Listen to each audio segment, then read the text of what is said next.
Hey guys, Two-Time Marine here with another Semper Sundays today, talking about a Marine who, if you ever think of these guys as hardcore, and just absolute beast mode, I think this guy falls into that category. His name is Corporal Anthony Casamento, and he passed away in 1987. He was 66. But this Marine is a level of toughness that chances are you guys will never see. I mean, it's just absolutely amazing. That's all I can say. I'll have to just read you guys a citation. I read it 2 or 3 times because, and just trying to picture and put yourself in his position, and what it must have been going through his mind, and the pain that he felt, and then still be able to do what it is he did is just amazing.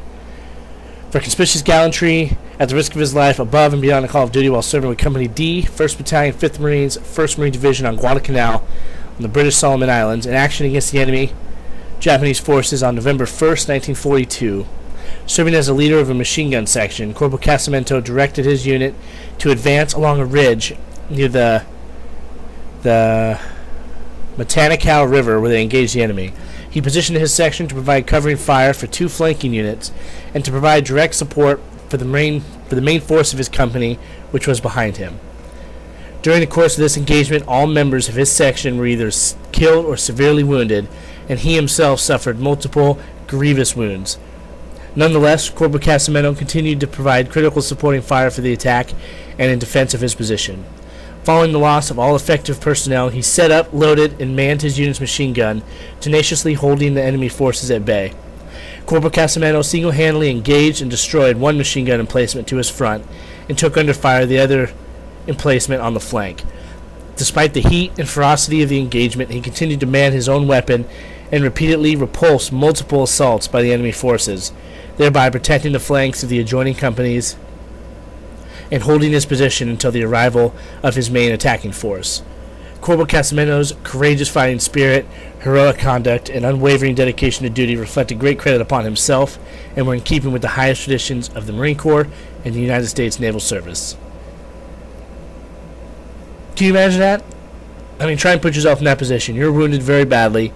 All your friends, all the Marines that are with you are severely wounded or dead, and you have to work a machine gun by yourself, which is not an easy task, to be able to load it, to be able to clear out any jams, to be able to handle everything that a machine gun requires to work properly, to do it by yourself, while wounded, while being attacked by these guys, and to hold the position by yourself against multiple waves of enemy until you other Marines can get up to you and assist, is just amazing.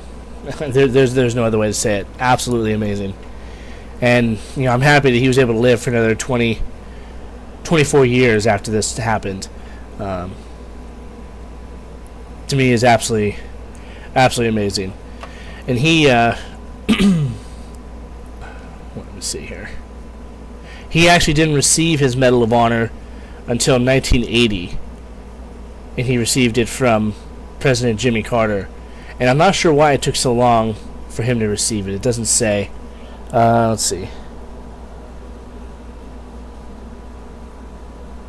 Oh, I see. Because the reason why it took so long for him to receive his Medal of Honor is because they didn't realize that anyone else had watched him single-handedly do this. But it was found in 1964 that 2 eyewitnesses to his heroism were still alive. So 2 of the Marines that were there were able to watch him do this, and they came forward, someone found him, whatever the case, and that got the ball rolling to get him his Medal of Honor, which is needed. Absolutely. He definitely earned it. There's no doubt about that. So, alright guys, if you have any questions, concerns, comments, hit me up, and I will see you in the next one. Semper Fi.